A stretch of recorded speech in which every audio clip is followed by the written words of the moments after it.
জীবনের এই পথে এগোতে এগোতে আমরা কোথাও থেমে যাই। আমরা জানি না কেন। আমরা চেষ্টা করি যেন আমরা সামনে এগোতে পারি, কিন্তু এরকম হয় না। কি কারণ হতে পারে এর? আসুন আমি আপনাকে বোঝাই। মনে করুন আপনি কোনো রাস্তায় হাঁটছেন, আপনার পা মুচকে গেল, আপনি পায়ে আঘাত পেলেন। এখন এই আঘাত যদি আপনাকে পথ চলতে বাধা দেয়, তখন আপনি থেমে যান। যদি আপনার ভাবনা চিন্তা ক্ষুদ্র হয়, তাহলে আপনি জীবনে কখনোই এগোতে পারবেন না। ভেঙে যাওয়া কলম দিয়ে আপনি কখনো চিঠি লিখতে পারবেন না। ঠিক সেইভাবেই যদি আপনার মনে অন্যের জন্য হিংসা থাকে, তাহলে আপনি আপনার নিজের ভাগ্য লিখতেই পারবেন না। একটা শব্দ আছে, পরিস্থিতি। অনেক মানুষের মুখে আমরা এই শব্দ শুনি। জীবনে যখন অসফল হই, দুঃখ আসে, সংকট আসে, কোনো বিপদ ঘনিয়ে আসে, তখন সমস্ত দোষ আমরা পরিস্থিতির ওপর চাপিয়ে দিই। আর দেখতে গেলে কোথাও না কোথাও ঠিকই করি। এই পরিস্থিতি প্রত্যেক দিনের মতো পাল্টাতে থাকে, কিন্তু এই দিন, এই রাত, এমন কেউ আছেন যিনি এর ওপরেও নিয়ন্ত্রণ সাধন করেন, আর তিনি হলেন সূর্য। ঠিক সেই রকমই আমাদের জীবনেও সূর্য হলো এই মন। যদি এই মনের উপর আমরা নিয়ন্ত্রণ করতে পারি, তাহলে আমরা জীবনকেও নিয়ন্ত্রণ করতে পারব। প্রথমে এই মনের রাজা হয়ে উঠতে হবে। তাই মনে রাখবেন, যদি মন দুর্বল হয়, তাহলে পরিস্থিতি আমাদের সমস্যা বলে মনে হবে। এই মন যদি স্থির হয়, পরিস্থিতি প্রতিস্পর্ধা বলে মনে হবে। আর এই মন যদি শক্তিশালী হয়ে ওঠে, তাহলে যে কোনো পরিস্থিতি আপনার কাছে একটা সুযোগ মাত্র। এমন এক সুযোগ যাতে অগ্রসর হয়ে আপনি মহান হয়ে উঠতে পারেন।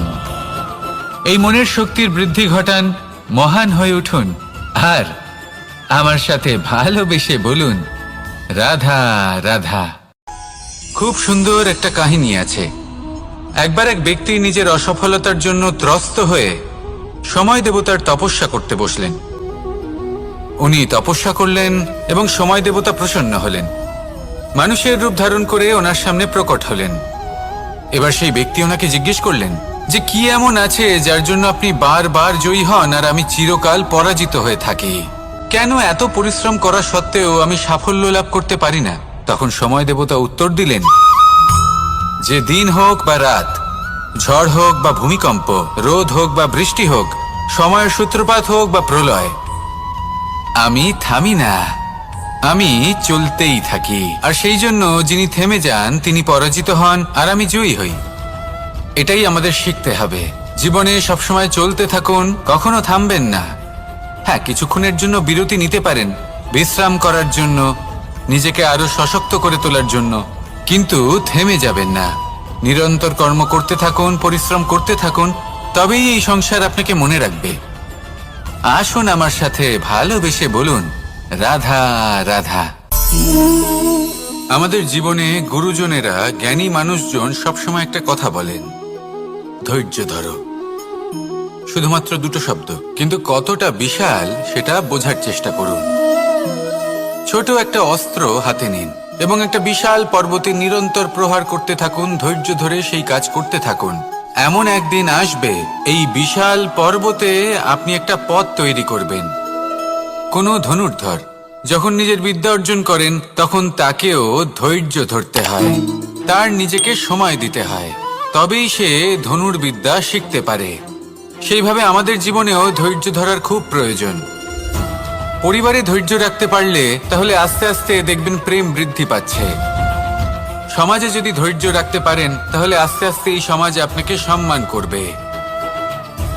যদি নিজের জীবনে ধৈর্য রাখতে পারেন, তাহলে নিজে থেকেই আত্মবিশ্বাস বাড়বে, নিজের বিকাশ হবে। জীবনে সবই সম্ভব যদি ধৈর্য রাখতে পারেন। হয়তো আস্তে আস্তে হবে, কিন্তু হবে অবশ্যই। শুধু ধৈর্য রাখুন, কারণ ধৈর্যই সবথেকে বড় পুঁজি। আসুন আর আমার সাথে ভালোবেসে বলুন, রাধা রাধা। আমাদের জীবনে যখনই আমরা কোনো বড় দায়িত্বের সম্মুখীন হই তখন আমরা তার থেকে দূরে পালাই, আর এই অজুহাত দিই যে না না, এত বেশি ভার বহন করার যোগ্যতা আমার নেই, আমি করতেই পারবো না। দেখুন, এই সংসারে ভিন্ন ভিন্ন ধরনের গাছ আছে, ছোট গাছ, বড় গাছ, কিন্তু বটগাছের মতো বড় এবং নিবিড় গাছ আর একটাও নেই। সে নিঃস্বার্থভাবে এই সংসারকে সেবা করে যায়, ছায়া প্রদান করে, শীতলতা প্রদান করে। আর যখন এমন সময় আসে যখন তার ওপর বোঝা অত্যন্ত বেড়ে যায়, সে কিন্তু কোনোভাবেই ভেঙে পড়ে না। তখন সে নিজের নিঃস্বার্থ কর্মের ফল লাভ করে, সেই নিঃস্বার্থ কর্ম যা সে করেছে।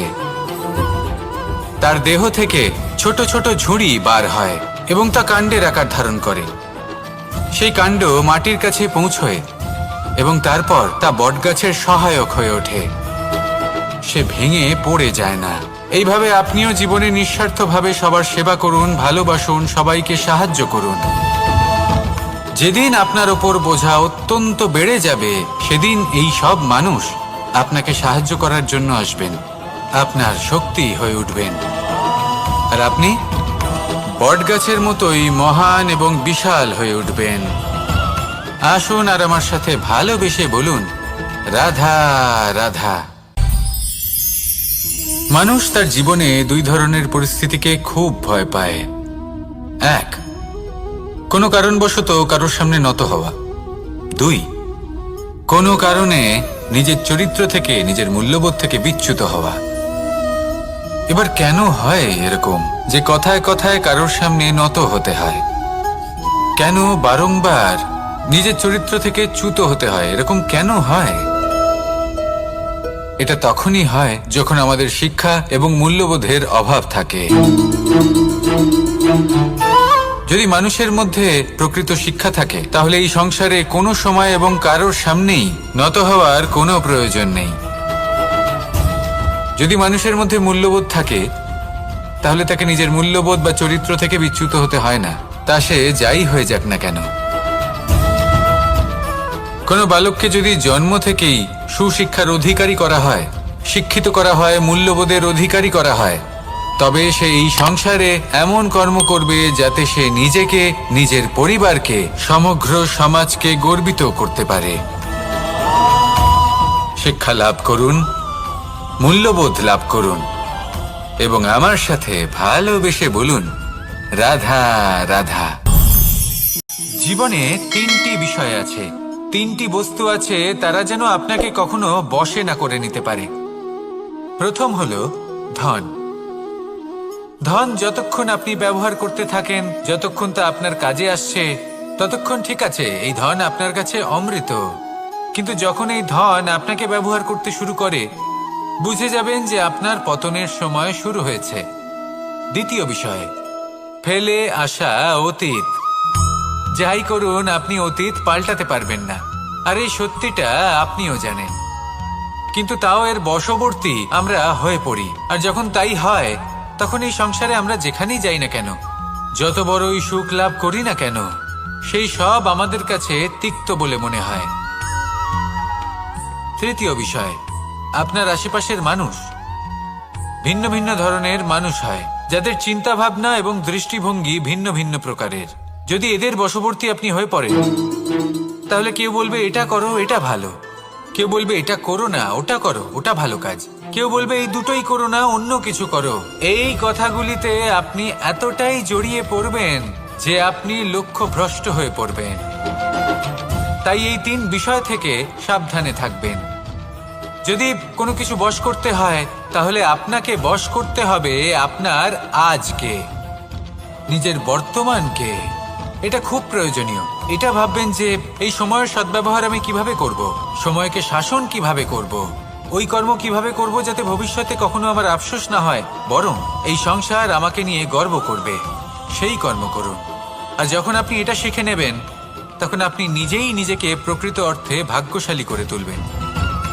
আসুন আমার সাথে ভালোবেসে বলুন, রাধা রাধা। আমাদের জীবনে অত্যন্ত গুরুত্বপূর্ণ একটা আশা বসবাস করে, বিশ্বাসের রূপে। বিশ্বাস যা আমরা ঈশ্বরের ওপর করি, ভাগ্য প্রারব্ধের ওপর করি, নিয়তির ওপর করি।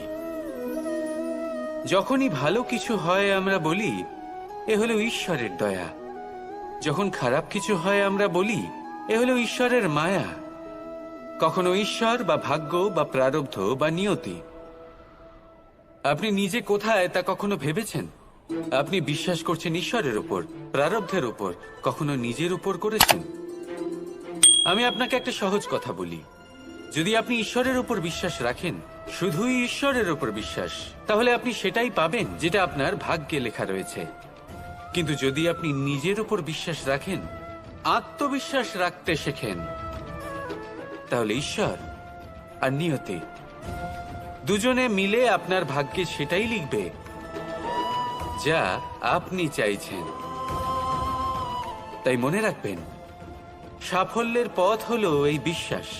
নিজের আত্মবিশ্বাসকে ধরে রাখতে শিখুন, দেখবেন আত্মা প্রসন্নতায় ভরে উঠবে। তাহলে আসুন এই প্রসন্ন ভাব নিয়েই বলুন, রাধা রাধা। মানুষ সংঘর্ষ করেন জীবনের সামনে এগোনোর জন্য, সাফল্য লাভ করার জন্য, মহান কর্ম করার জন্য।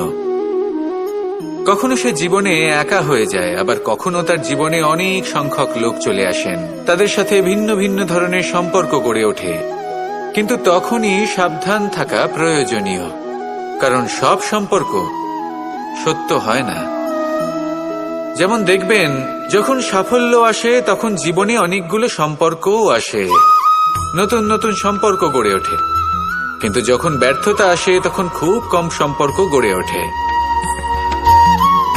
আর বেশিরভাগ সময় এই ব্যর্থতার সময় গড়ে ওঠা সম্পর্ক আজীবন আপনার সাথে থেকে যায়। সাফল্য হোক বা অসফলতা, তার কোনো প্রভাব সেই সব সম্পর্কে পড়ে না। সেখানেই সাফল্যের পরে যে সম্পর্ক গড়ে ওঠে, বেশিরভাগ সময় এমনও দেখা যায় যে তার মধ্যে বেশিরভাগ মানুষ আপনাকে নিজের কাজে লাগাবেন, আপনাকে ব্যবহার করবেন, সময় এলে পরে আপনাকে ঠকাতেও পারেন। এর অর্থ এটা নয় যে আপনি জীবনে নতুন সম্পর্ক বানাবেন না, অবশ্যই বানাবেন, কিন্তু ব্যক্তি এবং সম্পর্কের পরখ করা আবশ্যক, আর সময় সময় সেটা করা আবশ্যক। যে কটি সম্পর্ক আপনার জীবনে আছে, যারা আপনার সাথে জড়িয়ে সারা জীবন, যারা আপনার সাথেই থাকবেন, তাদের যত্ন নিন আর তাদের সাথেই অগ্রসর হন। আর আমার সাথে ভালোবেসে বলুন, রাধা রাধা।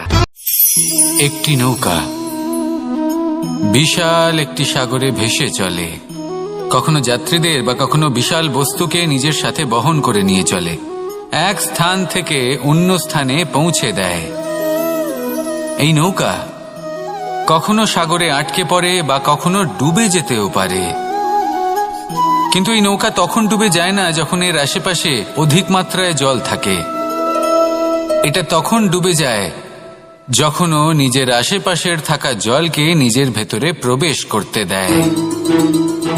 যখন আস্তে আস্তে এই জল প্রবেশ করতে থাকে, নৌকা ভারী হতে থাকে আর আস্তে আস্তে ডুবে যায়। এটা আমাদের কাছে একটা শিক্ষা।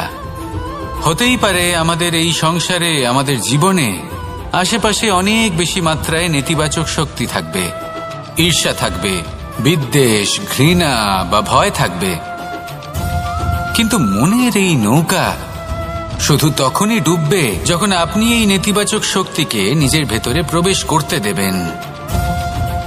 মনে রাখবেন, এই নেতিবাচক শক্তিকে কখনো নিজের মনে প্রবেশ করতে দেবেন না। প্রবেশ করলেও তাহলে যেন সে সেখানে কোনো স্থান না পায়।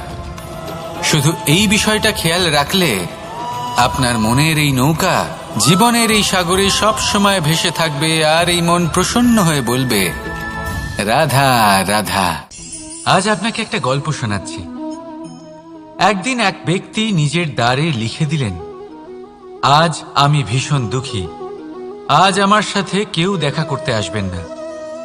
কিছুক্ষণ পরে তার এক বন্ধু এলো, সে সেই লেখা পড়ল, তাও গিয়ে তার সাথে দেখা করল। সে বলল, আমি লেখাপড়া জানি না, কিন্তু আমার বন্ধুর মনের এই বেদনা, এটা আমাকে সবসময় ডাক দেয়। এরাই হলো আসল বন্ধু। কোনো কারণে আপনি যদি দুঃখ পান, কোনো সমস্যার সমাধান না বের করতে পারেন, এই সংসার থেকে আলাদা হয়ে যেতে চান, তাও এই বন্ধু আপনার সাথেই থাকবে। সমস্যার সমাধান না দিতে পারলেও আপনার সম্বল হয়ে অবশ্যই থাকবে। হয়তো আপনার দুঃখ কম করতে পারবে না, কিন্তু আশার আলো অবশ্যই দেখাবে। যখন আপনি সংসারের থেকে আলাদা হয়ে যান, তখনও আপনার সাথে যুক্ত থাকে আপনার এই বন্ধু, আসল বন্ধু। এবারে আমরা মানুষেরা বড়ই বিচিত্র। তারা সব সময় যে কোনো জিনিসের মাহাত্ম্য দুবার বুঝতে পারে। এক, তা পাওয়ার আগে। দুই, তা হারাবার পরে। এবারে ঠিক এরকমই আমাদের বন্ধুরাও হয়।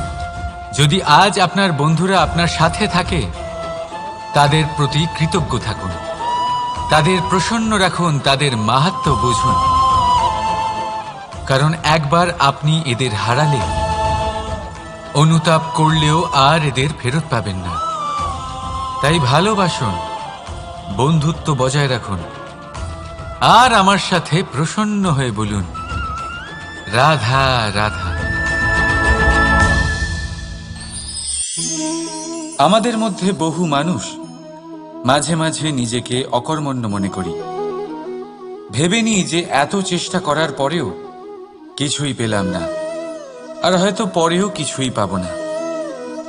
আর সেই জন্য নিজের জীবনের সমস্ত বোঝা অন্য কারোর কাঁধে চাপিয়ে দিই, নিজের ওপরে বিশ্বাস হারিয়ে ফেলি। কেন বুঝতে পারেন না এই কথাটা? যে যতক্ষণ না পায়ে কোনো কাঁটা ফুটবে, ব্যক্তি কি করে বুঝতে পারবে যে এরপর থেকে নিচে তাকিয়ে চলতে হবে? সূর্যকে নিজে জ্বলতে হয় যাতে বাকিদের প্রকাশ দিতে পারে সে। রাতের অন্ধকারের সাথে লড়াই করার জন্য চন্দ্রিমাকে আকাশে একা উজ্জ্বল হতে হয়। নদী নিজের যাত্রা কি করে করে, নিজের পথ কি করে নির্মাণ করে? সে পাথরের সাথে লড়াই করে তা বানায়। যদি স্বয়ং আপনি নিজের সাহায্য করতে অক্ষম হন, তাহলে নিশ্চিতভাবে আপনার এই জীবন ব্যর্থ হয়ে যাবে। তাই মনে রাখবেন, এই সংসারে নিজের জীবনের ভার নিজের কাঁধেই বহন করতে হয়। অন্যের কাঁধের ওপর শুধুমাত্র পরলোক যাত্রা হয়। সেই জন্য এই সংসারে জীবিত সেই যে আত্মনির্ভর।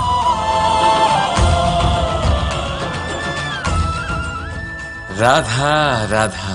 সময়, কথায় বলে সময়ের পূর্বে কিছুই হয় না। প্রতিটা ঘটনার একটা সময় থাকে। সময়ের আগে না সূর্যোদয় হয় আর না সূর্যাস্ত হয়। সময়ের পূর্বে গাছে না ফুল ফোটে না ফল ধরে। কিন্তু একটা কথা ভেবে দেখুন, যদি বর্ষা আসার আগে কৃষক ভূমিকে না প্রস্তুত করে, বীজ রোপণ না করে, তাহলে কি ফসল ফলবে? যদি কোনো যোদ্ধা যুদ্ধের পূর্বে নিজের অস্ত্রে ধার না দেয়, তাহলে সে যুদ্ধ কি করে লড়বে? এর মানে এটাই হলো যে সময় আপনার যখন আসার তখন অবশ্যই আসবে, কিন্তু ততক্ষণ এটাও গুরুত্বপূর্ণ যে আপনি নিজেকে তার জন্য তৈরি রাখুন। কারণ এই সুযোগ, এই কথাটা শুনতে যত ছোট, এটা আসেও ততটা কম সময়ের জন্য, তারপর চলেও যায়। এবার যদি সুযোগ আপনার হাতে আসে আর আপনি তার জন্য তৈরি না থাকেন, তাহলে আপনি সাফল্য কি করে পাবেন? তাই আপনি সঠিক সময়ের জন্য অপেক্ষা করুন, সেই সুযোগের জন্য অপেক্ষা করুন, কিন্তু ততক্ষণ নিজের চেষ্টার দ্বারা নিজেকে আরো সক্ষম করে তুলুন। কারণ সাফল্য আপনার জন্য অপেক্ষা করছে, শুধু আপনি তার জন্য তৈরি থাকুন। রাধা রাধা। কথা, মানুষের পাওয়া সবচেয়ে অদ্ভুত উপহার। এই কথাই মানুষকে এই সংসারের সমস্ত প্রাণীর থেকে ভিন্ন করে তোলে, সংসারের সবচেয়ে উপরে নিয়ে যায়। এই কথার কারণেই আমরা একে অপরের সাথে ভাব আদান প্রদান করি, আমি আমার মনের ভাবনা অন্য কাউকে ব্যক্ত করতে পারি, অন্য কেউ তাদের ভাবনা আমাকে ব্যক্ত করতে পারে।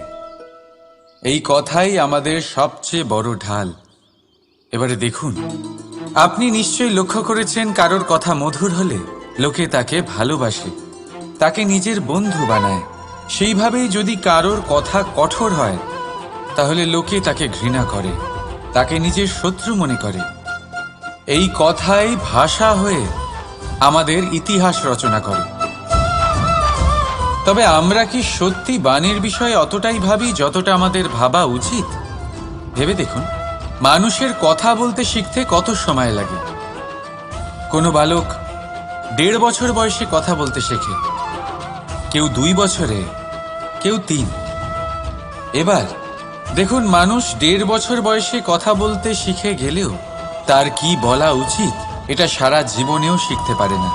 এর উপরে মনোনিবেশ করুন, এটা বোঝবার চেষ্টা করুন কি বলা উচিত। নিজের কথা শুদ্ধ করুন, নিজের কথা মধুর করুন, আর সেই মধুরতার সাথে আমার সঙ্গে বলুন, রাধা রাধা।